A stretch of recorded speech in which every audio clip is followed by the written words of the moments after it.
Guys, alam nyo ba na pwede kayong mag-download ng kahit ano galing sa Google ng libre?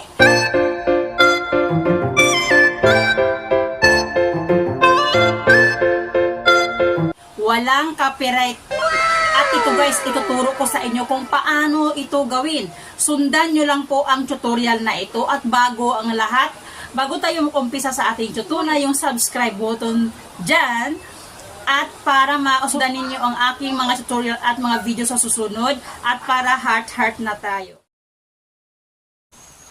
Okay guys, itype niyo dyan sa search bar na yan ang darkgpt.com.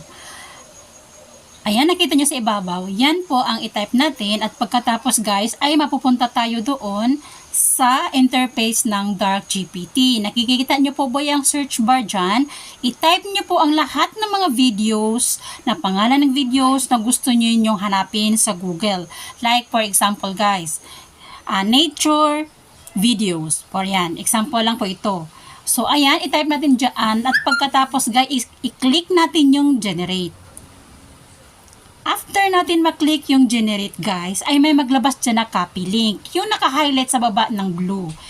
At i-copy natin yan at i-paste natin dyan guys sa ibabaw ng Google search bar. I-click po natin dyan at lahat po dyan guys, makikita nyo dyan sa baba ay mga nature videos which is pwede kayong mamili kung ano yung gusto ninyo mga videos at lahat po yan guys ay libre at walang bayad.